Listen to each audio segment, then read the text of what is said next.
Thanks for joining us for the executive series today. I'm talking to the CEO of Grays Online, Mark Bayliss. Welcome back, Mark. Good to see you again. Thank you. Now, you've had some nice numbers just released as far as your full year results are concerned. What were the highlights in terms of the operations of the last 12 months? So we've had a very, very good first year.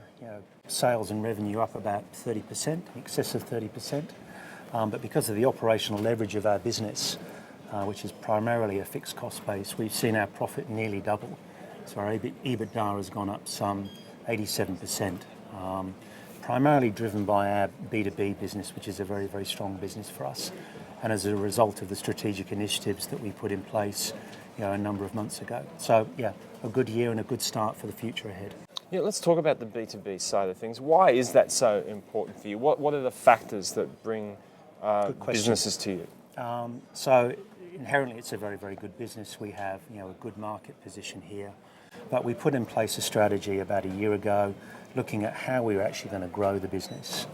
And we've had success in terms of growing the business organically, and you'll see that in the numbers coming through.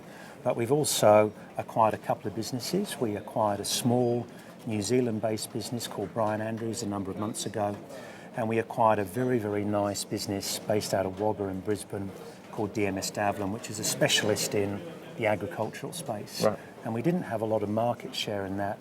So this is just another example of us expanding our business both organically by looking at how we can take market share in markets that we're underrepresented in. So good position there, and I think going forward, it's a good start for the years ahead.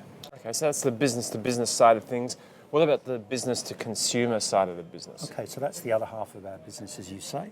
B2C is a far more challenged market than the B2B business. There's a lot more competition. There's quite a lot of price deflation going on. We actually did well. We delivered on what we said we were going to do when we merged the two consumer businesses a number of months ago.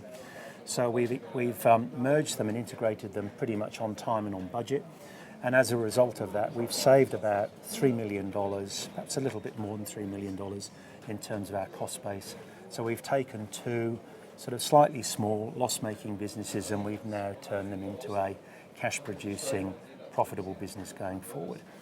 One of the other things we've done, and we were just talking a moment ago about wine, wine is a wonderful part of our business within Grays. We're the third largest online wine provider or supplier in Australia.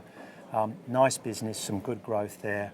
And we've just launched a brand new website called grayswine.com.au, and we're seeing some pleasing early signs of increased customer numbers and increased size of orders coming through there.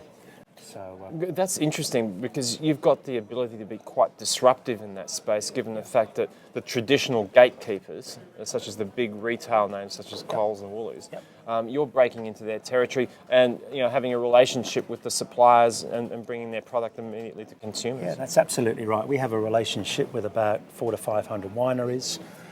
We produce some of our own label stuff, and we actually buy some juice from some of the wine suppliers and we label it up. So it's a nice business for us.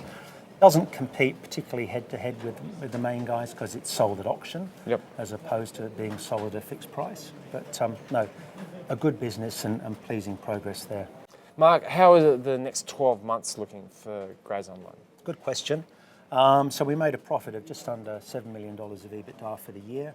We expect FY16 to be an increase on that, really as a result of what I've been talking about in terms of those synergy benefits coming through from B2C, but also the acquisitions that we've made in our B2B business starting to feed through. There was very little of that revenue and profit in FY15. We'll start to see that feed through. And some exciting underlying organic growth as well in terms of particularly the B2B sector. So we're excited about FY16.